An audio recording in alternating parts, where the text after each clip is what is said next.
Ukraine President Zelenskyy just brought the house down at the NATO Summit in Ankara, delivering a powerful speech rallying NATO. Contrast that to what Donald Trump just did with President Erdogan of Turkey, where Donald Trump spent the time attacking NATO over and over again and once again threatening to invade Greenland. Just take a look at the difference as you had Zelenskyy arriving in Turkey. You could see his posture, his confidence, just how he looked. Contrast that to the way Donald Trump looked, sickly, weak. He had to be held by Erdogan in order to walk in a straight line. And then the two appearances diverged even more from there.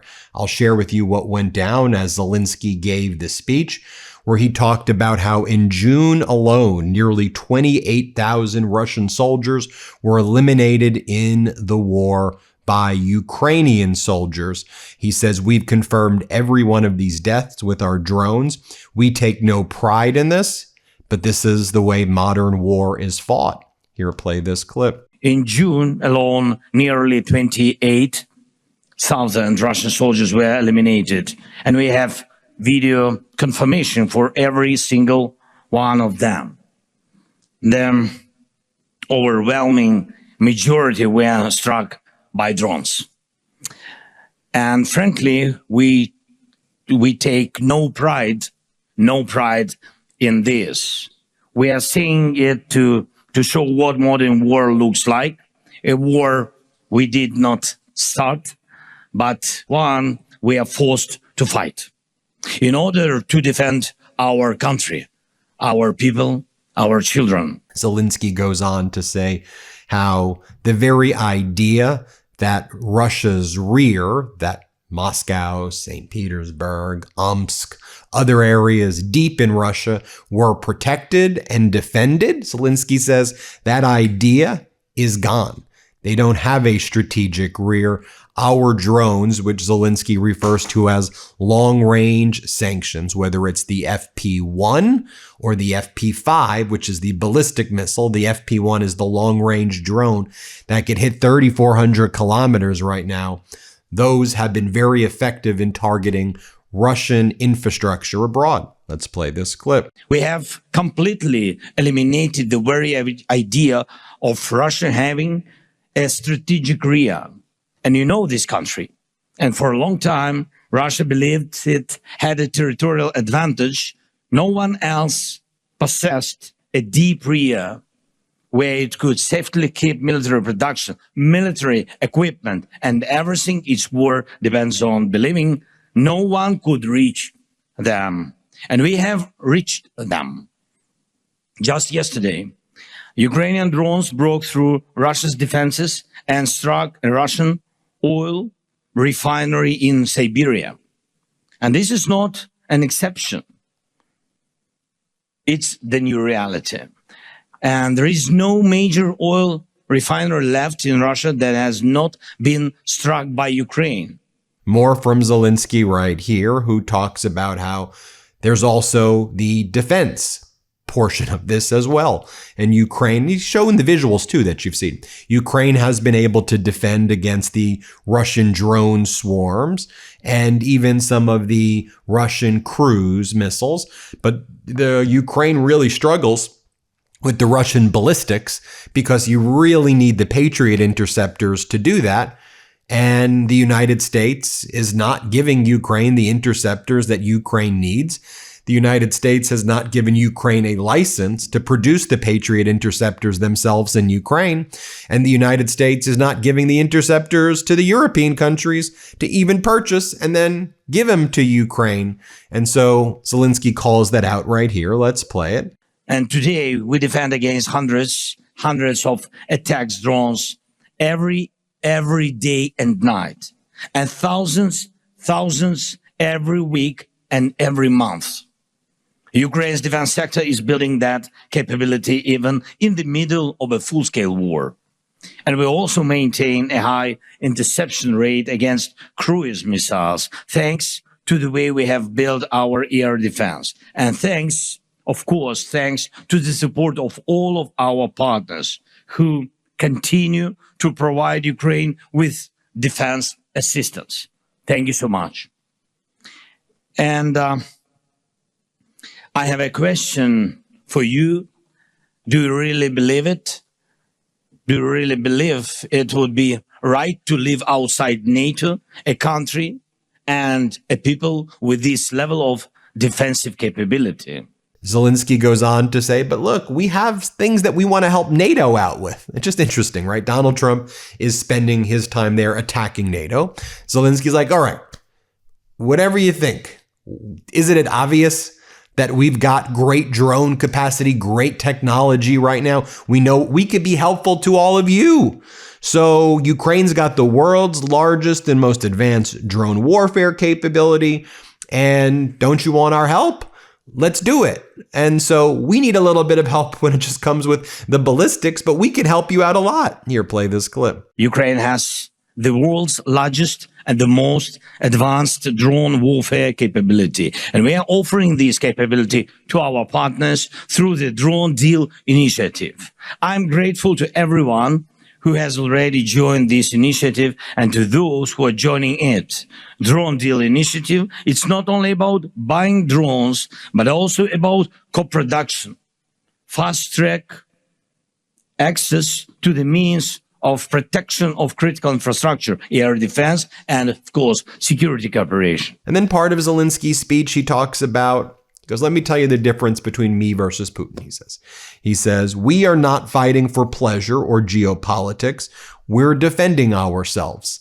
And Putin wants to conquer Ukraine and believes that Ukraine is part of Russia and wants to reclaim a Russian empire, and we want to be sovereign Ukraine. We don't want to be taken over. We don't want to be demolished. We don't want to be wiped out off the face of the map by Russia. Here's what he says. Play this clip. On believing no one could reach them, and we have reached them. Just yesterday, Ukrainian drones broke through Russia's defenses and struck a Russian oil refinery in Siberia. And this is not an exception. It's the new reality. And there is no major oil refinery left in Russia that has not been struck by Ukraine. I want to emphasize this. Unlike Putin, we are not fighting this war for pleasure or for geopolitics. Russia brought this war to Ukraine, and it's killing our people. It wants to destroy our independence, and we are only defending. From the first day of this war, we are defending ourselves, and we are raising the cost of this war for Russia, and by doing so, increasing the changes for peace. We are able to do this thanks to the hundreds of thousands of Ukrainians working in our very important defense sector, and the hundreds of companies producing every type of modern weapon Ukraine needs. Today, because of this, Ukraine has the world's largest and the most advanced drone warfare capability. And we are offering this capability to our partners through the Drone Deal initiative. I'm grateful to everyone who has already joined this initiative and to those who are joining it.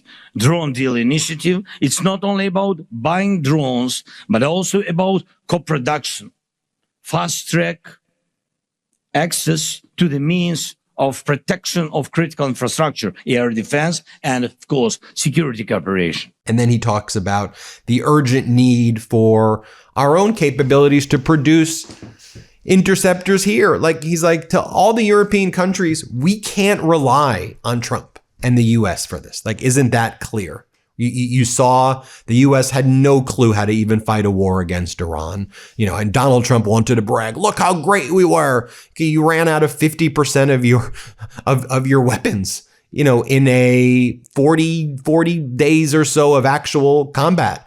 And so from just a technical military strategy, you destroyed the global economy, you depleted your resources, and the way you even time the trips with those big aircraft carriers that were deployed for way longer than any time in history. It just wasn't the right way to strategically run this thing. And then, of course, all of the war crimes the U.S. committed, massacring the girls in Manab and then trying to cover it up. Anyway, Zelensky's like, we need our own stuff.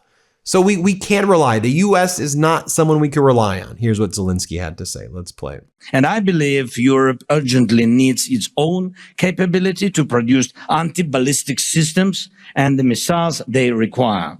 We all value the Patriot system. It's an excellent system, and there are others as well, but today's wars have shown that current Patriot production is not enough to meet the growing demand for protection against ballistic missiles. That is a fact. And we must respond to that fact. Those who defend life need more Patriots. We have also discussed Patriot production licenses with our American partners, and I ask you to support our efforts to make this happen. Now, again, contrast that to when Donald Trump was with President Erdogan. And here's what Donald Trump said when it came to, Trump said, I'm removing all sanctions against Turkey. And the sanctions were about Turkey buying defense weapons from Russia, defense systems from Russia. That's why Turkey was subject to these sanctions, these Costa sanctions. And Donald Trump, I'm not worried about anything. I don't care about that. Here, play this clip. Going to be handed over to a third party as part of any deal with F-35s? What does that mean? Is it going to be handed over to a third party? Is that not part of the deal? Third party? What is the third, with respect to what? There's our concerns about the Russian missile defense system. Do you have those concerns about this system? Are they going I to have no concerns at all about anything. I mean, he's a leader of a country that he's made a much better country, much more powerful country. And you see it. I mean, it's beautiful. You get off, the roads are beautiful. It's an amazing thing. Now, I have no concerns about anything having to do with Turkey. The relationship, I would say the relationship with Turkey right now is better probably than it's ever been. It was good in my first 4 years, but I think now it's probably even better than that, if that's possible. And then you have Donald Trump saying, Ukraine doesn't affect us in the United States, doesn't matter to us at all. Doesn't matter one bit, he says. Here, let's play this clip. It doesn't affect the United States. When Biden was here, he gave them hundreds of billions of dollars worth of equipment. Now I sell the equipment for, fair price, the full price. And I sell it not to Ukraine, I sell it to the European Union. They pay us. And then Donald Trump threatens to annex Greenland. Let's play it. Well, that's what hurt my relationship with NATO, because Greenland doesn't help Denmark. Denmark doesn't spend money to really help Greenland, but it's an important part for the United States. And it's surrounded by China ships and Russian ships. And that's not going to happen. It's not going to happen. It was Greenland that, and it continues to be, that should be controlled by the United States, not by Denmark. And when they wouldn't go along with it, and with all the money we spend to help them with Russia, and we don't have to spend any money, we could remove all of our soldiers out of Europe. Because as you probably noticed, Europe's a very different place than it was 20 years ago. A lot different, much different. It's a much different, and they better be careful with immigration and energy. If they're not careful with those two things, you're not going to have a Europe anymore. Okay, thank you very much, everybody. So that's the difference right there. Let me know what you think, but it seems like a big contrast to me. Would love to hear your thoughts. Hit subscribe. Let's get to 7 million subscribers, and thanks for watching, everybody.